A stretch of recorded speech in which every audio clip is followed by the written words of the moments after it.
with our programming and all, and people getting to know the radio station. Where we are at now, we like have taken a leap, a very big leap, in that there is ownership of the radio station amongst listeners, people that are not even in our churches, people from different churches have the sense of ownership, and we see that from the text messages, the phone-ins that they send. They just have that, they respect what goes on air. She talked about ownership. There are places in town like Mova Investment. This one example that comes, CBR is on throughout. In fact, Pastor Mtale, I don't know if you remember Pastor Mtale, the one you met with yesterday. Oh, yeah. Yeah, because he can't pick the signal where he is specifically in Chingola, even though we cover Chingola, but some places. But he told me yesterday he was buying something in Mova yesterday.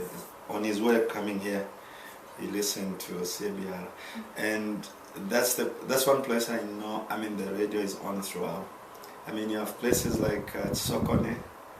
I was down there and heard our station. Yes, and you have a lot of people there. One time I'm passing through, Pastor Manisa Edward is preaching. I mean, and so I stopped and asked the gentleman, do you listen to this station regularly? Yes, we do. And then, so I talked to them briefly. Obviously, I didn't tell them who I was, but I said, this is our radio station, and I told them the next person asked the frequency, I gave them.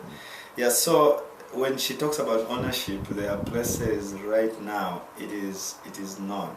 There are some callers who say, I have my phone on 106.9 FM and I don't move it. I just picked your radio station accidentally and it's been there, and the thing like that. And I think here's one thing that is a reality for some of us who, for me who was served as a pastor for many years now, there is a lack of true teaching. And I think one thing the radio station has opened my eyes to is the fact that people want to hear the truth. They do. Now, that obviously is not a contradiction. The Bible says in the last days this is what will happen, but there's a hunger, there's a genuine hunger because people are not being taught the truth. Yeah. And so they get hold of a radio station, you hear callers like it's the one I referred to.